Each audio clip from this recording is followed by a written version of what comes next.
Welcome back to the Citizen Show. Hope you're all staying safe and well. And one of our preview programmes, we look forward to the second leg of the Champions League quarter-final against Atletico Madrid, of course, on the 13th of April 2022. Be going over, guys. Please stay safe over there and all come back safe and bring back a semi-final place. That'd be nice, won't it?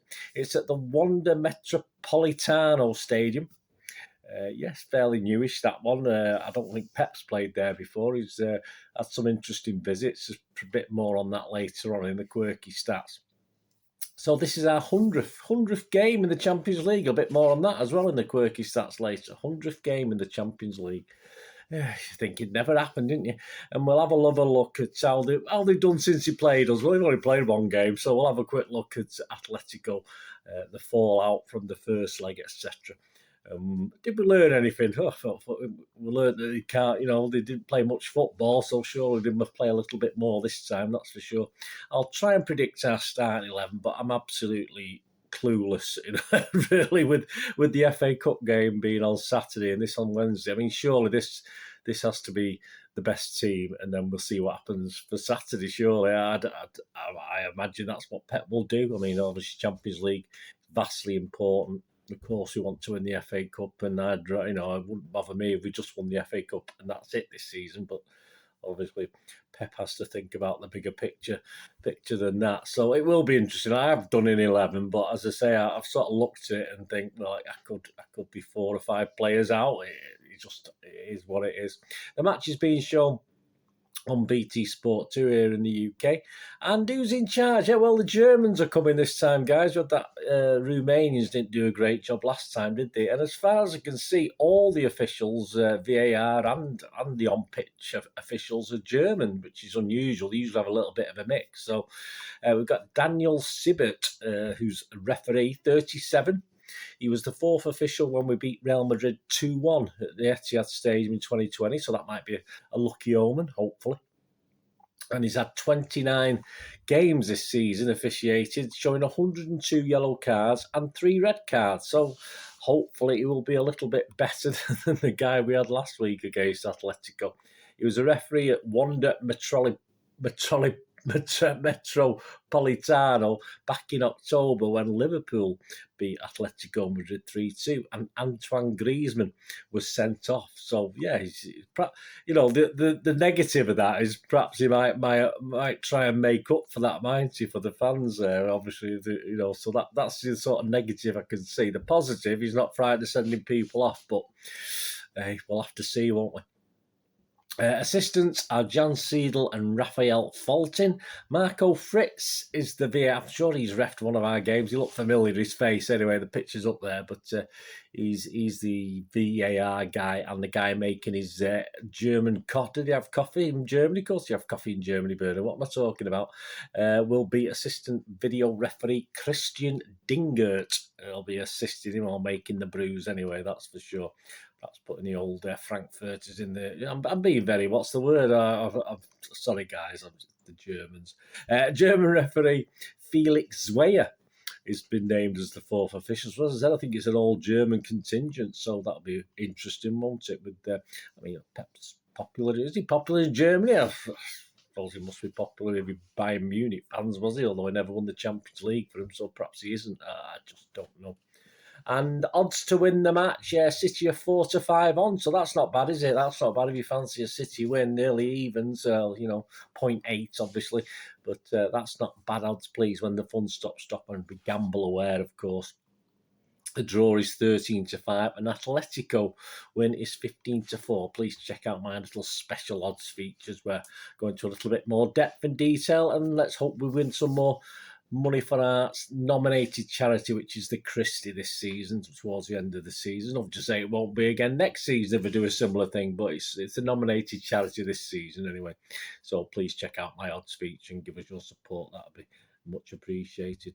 Now, so how will it pan out? Well, Pep and Simeone now have played 4 times against each other, and obviously with the win last week at the Etihad, Guardiola's now won 3 games to Simeone's 1. So it'd be nice to make that 4-1, or even at a pinch, a 3-1-1, won't it? But even at pinch, let's go for the win. I'm sure Pep will be going for the win, and City will be going for win.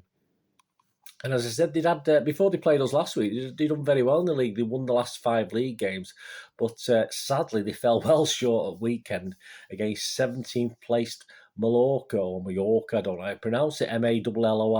Mallorca. They still sit 4th in their league, but Real Betis and Real Sociedad are breathing down the necks. Suarez played in that one. I think he'll probably be on the bench again against us, but you don't know. He replaced Felix up front in a 1-0 defeat, and they managed, well, this is not unusual, is it? They managed just one shot on target against the 17th place team in the league.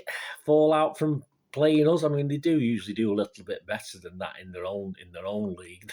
That's pretty pathetic. So whether they're still a little bit more despondent about that defeat than they're letting on, I'm not too sure. And it was not the ideal preparation, of course, for the City game. Simeone making just 3 changes, only 3 changes to the team that played against us. But I say on the night, they were just not good. Just not good. Discipline again was a problem. All right, no red cards this week, but 4 more yellow cards in that defeat. And if things are not going well for them this Wednesday, of course, we can expect a lot worse, I think, than we saw at the Etihad. And it's hoped that this German ref, I'm hoping, fingers crossed, he's stronger. It looks as though he is. He sent Griezmann off, they said, last year. So hopefully he will be stronger than that Romanian guy who did let Atletico get away with just a little bit too much. And so hopefully he will be. And of course, Atletico would have been far from happy with the criticism, not just from City, just from the football world in general. Apart from their own, there's a lot of negativity about the way they played at the Etihad. It certainly wasn't just City; it was obviously the media in general in the performance, and that could actually be good. I mean, that could actually galvanise them. Based on the fact they got beat 1-0 by this other team, it didn't galvanise them yet, but they could turn it around, and if they did nick this, they could say, well, there you go, we can play football, and our tactics were right at the Etihad and all this sort of thing.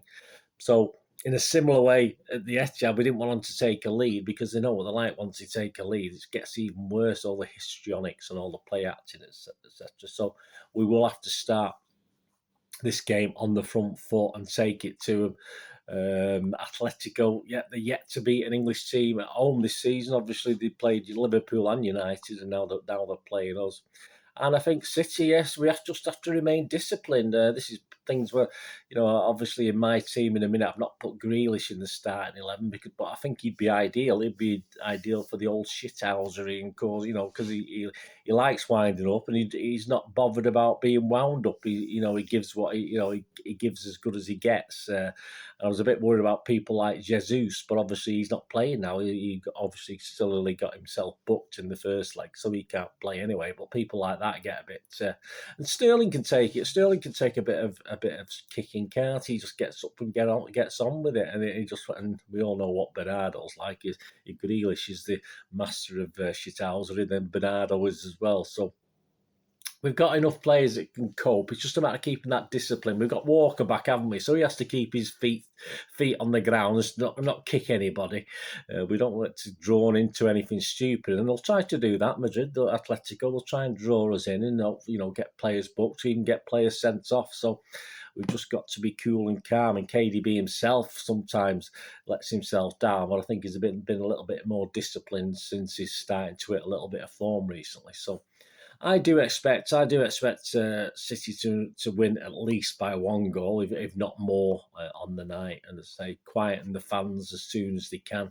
And we should be comfortable in this, but it won't be easy. It's going to be a tough game. As I say, there's nothing to say it's going to be a tough game the way they've been playing the last couple of games. But you can't underestimate what they are capable of if they actually add a little bit of football to what they're good at, as well as the other side of the game, unfortunately. So this brings us, of course, to my starting 11, which will, as I said, surely it'll be our best 11, despite a huge game just 3 days later. Of course, no Carl Palmer and no Ruben Diaz again. So it'd be lovely to see Diaz on the bench or something like that, but just don't think it's happening. I don't think we'll see Diaz till well after the FA Cup semi-final at the moment. Walker is back, but obviously, as I said, Jesus is banned. As I said, it was a great shame because I thought Jesus played very, very well against Liverpool, and he's a sort of player that would wind Madrid up, that sort of style of play. So here we go. This is what I'm thinking. Obviously, we'll talk about the FA Cup semi-final in a couple of days' time. There'll be a preview of that, of course. But Ederson, obviously Ederson's the goalkeeper, but Stefan, at the end of the day, he wouldn't have played in this. But obviously, he's going to keep Stefan for the, in theory, FA Cup semi-final. I'm hoping he'll play Ederson. I'm hoping he'll play our best team against Liverpool, and our best team includes Ederson at the back. So, but I don't see it. I think Pep will stick with Stefan. So, obviously, for this, it's a no-brainer with Ederson in goal. I think Walker will go straight back into the back four. And that will really leave whether... I mean, Aki had a good game. Aki had a good game in the first leg, but there's no real place for him. He's going to play Cancelo. Then obviously you surely got to play Stones and Laporte at the back too. So that's my back four: Walker, Stones, Laporte, Cancelo. Will he risk Ferner in this? He could put Fernandinho in, but I think he'll play Rodri just for continuity. And Ferner might get a go in the FA Cup semi-final. What do you think, guys? And please let me know what you think about this as well. But that's a funny one as well. Gundogan, who didn't feature, of course, in the Liverpool game, alongside KDB, perhaps again a bit more. Say Gundogan tends to be used for the European games, so I can see him coming into the side. Bernardo, of course, is obviously our little Duracell bunny. That's our Duracell Bernie, if you like. He's going to be there, of course he is. Foden again should be there. And of course, Mahrez, who didn't initially feature against Liverpool and had the chance to win it for us. But Mahrez likes a European game and he should be in it. So, yeah, probably just a couple of changes to last time we played Madrid. But let me know what you think, guys. As I said, I'm not 100% sure with this. I can't see Zinchenko playing. I won't mind Grealish playing for the reasons I stated earlier. I wouldn't mind Sterling playing because I thought he played okay against Liverpool, and I think he would frighten Atletico. And I wouldn't mind Aki playing. So there's like four, certainly Grealish, Sterling and Aki are all potential for that team. So if we get 7 or 8, I'll be happy because I just don't know how Pep's going to play this with that FA Cup semi-final coming up so soon afterwards. So let me know what you think anyway. And the quirky stats before we finish. There's a few interesting ones. It's this season's the fourth time Atletico Madrid have lost the first leg of a UEFA Champions League knockout tie away from home. Simeone's side have progressed on 2 of the 3 previous occasions. However, eliminating Barcelona in 2015-16 3-2 on aggregate and Bayern Leverkusen in 2014-15 1-1 on aggregate, progressing in a penalty shootout. After a run of 9 victories in 10 home games between November 2017 and October 2020, Atletico Madrid are winless in their last 7 home games in the UEFA Champions League, drawn 4 and lost 3.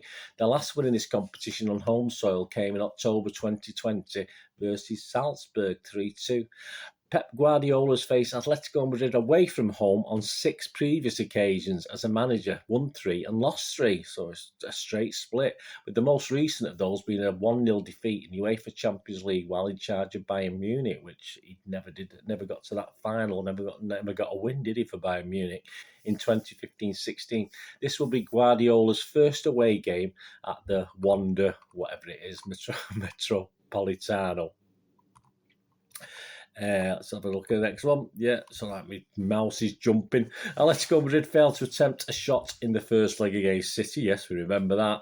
Since 2003-2004, the fewest shots recorded by a team across 2 legs of a UEFA Champions League knockout tie is 4 by Shakhtar Donetsk. So we know them, don't we? Against Bayern Munich in 2014-15. The only team to have failed to record a shot on target across 2 legs in this period was Deportivo La Coruña in the 23-04 semi-finals against Porto.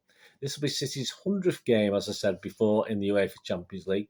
City have won 55 of their first 99, which is already the most by an English side through a century of games in the competition. Overall, only Real Madrid have won more of their first 100 games in the UEFA Champions League. They won 57. So we'll still be 1 behind them if we win this one, but not a bad little record. City's Riyad Mahrez has scored 6 goals across his last 6 away games in the Champions League. The Algerian has scored in 3 consecutive away games in the knockout stages of the competition. Should he score in this game, only Ronaldo will have scored in more such games consecutively, 6 in 2013 to 15. So hopefully Mahrez will play and hopefully he'll turn it on and score. Griezmann has been directly involved in 67% of Atletico Madrid's goals in the UEFA Champions League this season. 6 from 9, 4 goals, 2 assists. The highest ratio of any player for his team among the 8 quarter-finalists in 21-22.